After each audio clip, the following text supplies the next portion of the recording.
For USCFootball.com, I'm Jack Smith alongside Connor Morrissette for instant analysis from USC's 19-13 win over UCLA here in the Rose Bowl. Trojans win the rivalry, avenge their loss from last year, but it was far from a perfect game for USC. Trojans scored just one offensive touchdown, one touchdown all day, but it's the one that counts at the end, and the Trojans are able to get the rivalry win here across town. They won the fourth quarter 10-0, which was certainly a step in the right direction. No turnovers on the night. Jade Maiava did have the fumble in the game, but I believe Walker Lyons fell on it, so USC didn't turn the ball over, and they won the fourth quarter, which was good. But my initial thoughts after this game, Jack, how are we going to grade USC after this win? Are we going to grade them on the 2024 USC scale? Because if we are, then they did pretty well. They beat a team on the road, even though it's still in LA for the first time this season, and they become bowl eligible. They closed out well, but in the grand scheme of the USC program history, that UCLA team is really bad. USC won by 6 points. They only scored the one offensive touchdown. Defensively, they did some nice things, but I don't know how you could possibly walk away feeling satisfied other than the fact that USC beat its rival 19-13. That really wasn't a well-played game. USC had 3 opportunities inside UCLA's 5-yard line to score a touchdown, and they kicked 3 field goals on all 3 opportunities. So for this season, it's a nice win, but in the grand scheme of things, I don't really see the progress that I think fans would expect this late in Lincoln Riley's third season. A win's a win, though, and it's nice to get one against your rival.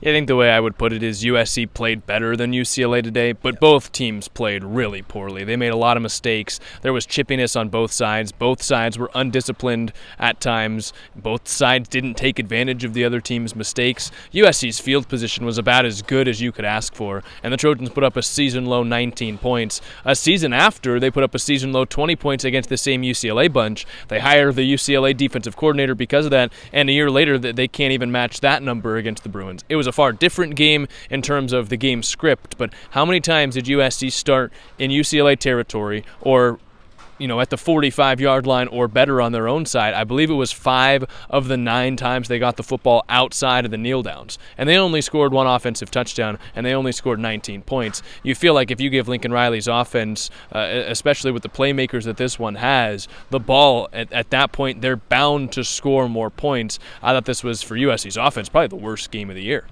We need to change the narrative about USC's offense. The days of Caleb Williams are clearly gone, but it's different this year. And coming into the UCLA game, it wasn't the elite offense that we're used to, but it was still pretty good. And tonight, it just did not look very good. They did make enough plays to win, as you talked about, but the field position, UCLA was giving USC the game between kicking off from their freaking 5-yard line to start the second half and the late hit penalty on Makai Lemon. How many penalties and just mistakes and just bad plays did UCLA make, which gave USC what you thought would be an advantage? USC probably should have run away with this game, and they weren't. We do need to mention the flu. That really affected USC this week. Lincoln Riley said after the game that 27 players missed practice on Tuesday. Now, I don't exactly know what that means because Chris and I wait at the tunnel before every practice, and there were definitely more than that amount of guys who walked out. So maybe some guys just came out and watched on the sideline. We don't know. We can't watch, but he did say they had 27 guys out, and clearly it bothered him. Afterwards, Jaden Maiava was still coughing. Lincoln Riley had the flu this week.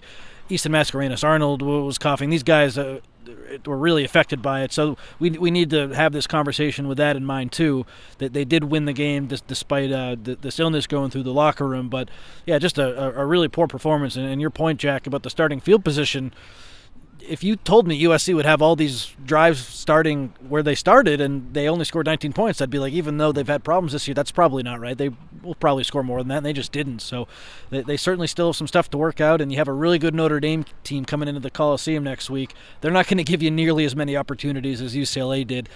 That game will tell me a lot more. Yeah, I understand that the team had the flu, but how many mistakes that USC made today would you say were flu-related? It's not that the Trojans looked gassed or that they looked tired or that they just looked out of sorts. It's that the decision-making was off at times. When USC would get inside the 5-yard line, it would be maybe a run on first down and then fades every single time, which you don't see a lot in a Lincoln Riley offense, and we haven't seen much this year. So I don't know if it was they weren't able to install the red zone packages that they wanted to this week, so they had to resort to throwing one-on-one balls, but it didn't seem to me that the red zone trouble troubles were spawned by the fact that USC was tired or gassed or out of sorts because of the flu. It just seemed like them reverting to a different version of themselves that we haven't seen all year for almost no good reason. I don't know if they thought that they had an advantage going to the fade balls against UCLA specifically, but it didn't feel like, to me, the USC mistakes you look back on, you say, it's just because they're tired, they've had the flu all week. I agree with you, and looking back in this game, what's the big play? We'll all remember Mekhi Lemon throwing the 39-yard pass to Kyron Hudson. You needed that to beat a UCLA team that is having some issues this season. So that, to me, sort of speaks volumes. Nice play, but you needed that to beat this team. That stood out to me, and then they do eventually score. Jaden Mayava, we saw some of his magic on that touchdown right after the completion, but without that play from Lemon where he throws a beautiful ball, one of the best passes of the night, and it was from a wide receiver, USC probably doesn't score. So that stands out to me. And yeah, I agree with you. Did they look really tired? Was it like UCLA was able to get their run game going and USC just looked gassed defensively? No, it was just execution, especially on the offensive side. So I agree with you on that. I think this is maybe the biggest game that has signaled why USC brought over D'Anton Lynn and the effect that has had on USC this season. He talked earlier this week about the commitment to defense, and Lincoln Riley backed what he said when they hired D'Anton Lynn, that they were committed to playing solid defense and elite defense at USC. This was the best performance from the defense, I think, all season. 13 points allowed to this UCLA group, and they were really stingy at the end of the game on defense. And while there were times that UCLA would get a big play, the only touchdown drive for the Bruins came when they started at the 45. So if you put UCLA in regular field position, they just weren't scoring against this USC defense tonight. Bend but don't break. This unit's done so well with that this year. J. Michael Sturtevant had a couple of big completions, but nothing that you look back on, it's like, oh, that's the play that killed USC. The defense was really, really strong in this one. The 4th and 1 stuff of Garber's at the end, that just about clinched the victory, and then UCLA got the ball back, and they had one more chance, and then they didn't get a yard, I don't think, so I guess that was really what clinched the win. But the previous turnover on downs really helped, so getting 2 of those in the fourth quarter was great. And Jacoby Covington was beat a couple times in coverage, but outside of that, I don't look and remember any big mistakes.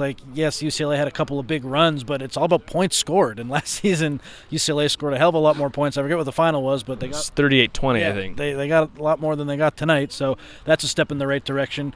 It's not perfect from the USC defense, but it's really, really good, really, really improved from last season. And that's probably one of the most frustrating parts of this whole year, Jack. If you told us before the year this defense is going to be ranked where they are in points per game and only allow 13 to UCLA, we probably would have expected more wins. That's the big story today and all season. I mean, there's been a quarterback change. The offense just is not what we've expected from Lincoln Riley.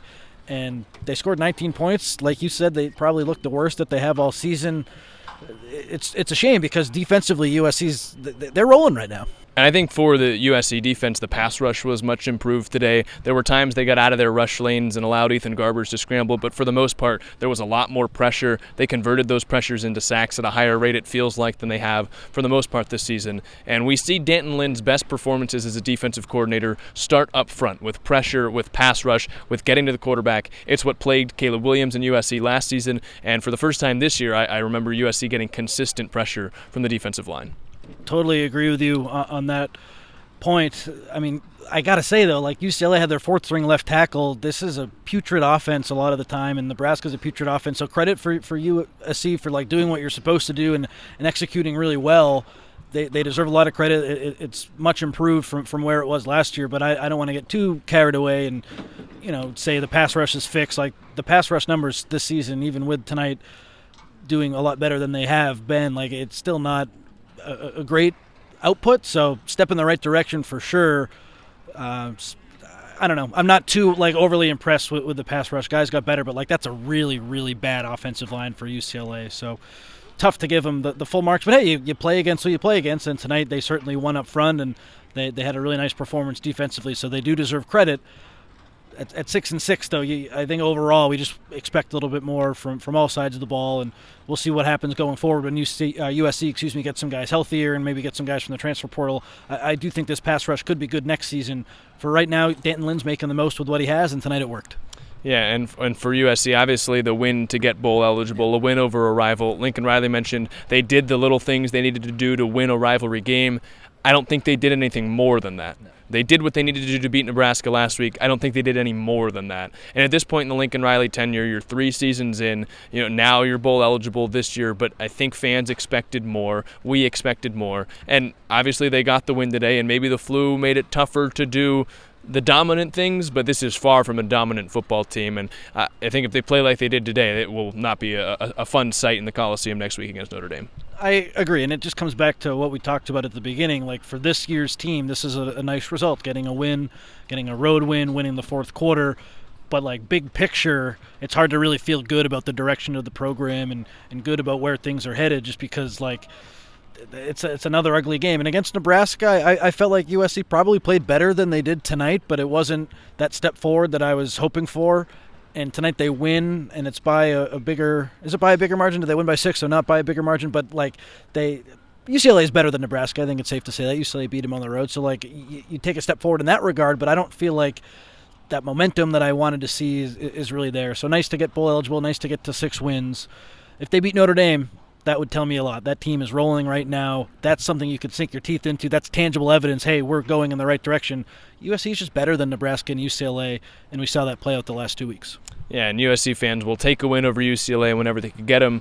It's funny that they come on the road. They do get their first road win. They avoid the embarrassment of what would have been, since 1950, they've never had a winless season, full season on the road. So they are able to get their first win, first Big Ten road win. The road team actually has won 5 straight in this series. So you'll always celebrate a win over UCLA, but I agree. It doesn't have either of us feeling much better about the path that this team is taking. This season, at least, they've earned themselves another game in a bowl, but for the way that the program's moving, it's not where you would want to be in year 3. I think we do one more shout out to the specialists. Eddie Chaplitsky had another phenomenal game. 3 punts, all of them down, I believe, inside the 10, including one of them down to the one that might have been his best work of the season. And then Michael Lance came in. He didn't have to kick from very far, but he did his job, and the Trojans relied on him. He accounted for 9 of USC's 16 points.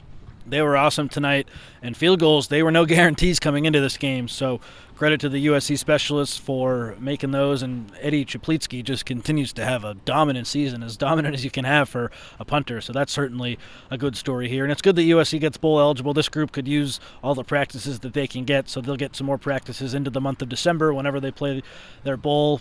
That will just be good. Remember last year, the Holiday Bowl, USC really needed all those practices, and they looked really good in the bowl game. I think for all the young players that they have on this team, those practices will be very beneficial. And to what you said about the specialists, yeah, they were awesome tonight, and it's a nice group, especially Chaplitsky. He should probably win that Ray Guy Award. It's not that I'm following punters too closely, but I mean, his run of downing punts inside the 20-yard line, inside the 10 tonight, he was exceptional. And still doesn't have a touchback on the season. It's been remarkable. I think I said 9 of 12 for Michael Lance. It really was 12 of 19. He was phenomenal, as USC only scored the 1 touchdown. But that's all we've got for you guys today from the Rose Bowl. A good win for USC, but not one that makes you feel better about the way that the program is moving going forward. But you get the win against UCLA, avenge the loss from last year, and the victory bell gets painted in Cardinal, whichever USC fan would like to hear. But for Connor Morrissette, I'm Jack Smith. Thanks for watching Instant Analysis tonight from the Rose Bowl. One more regular season game coming up next week. We hope you tune in on USCfootball.com.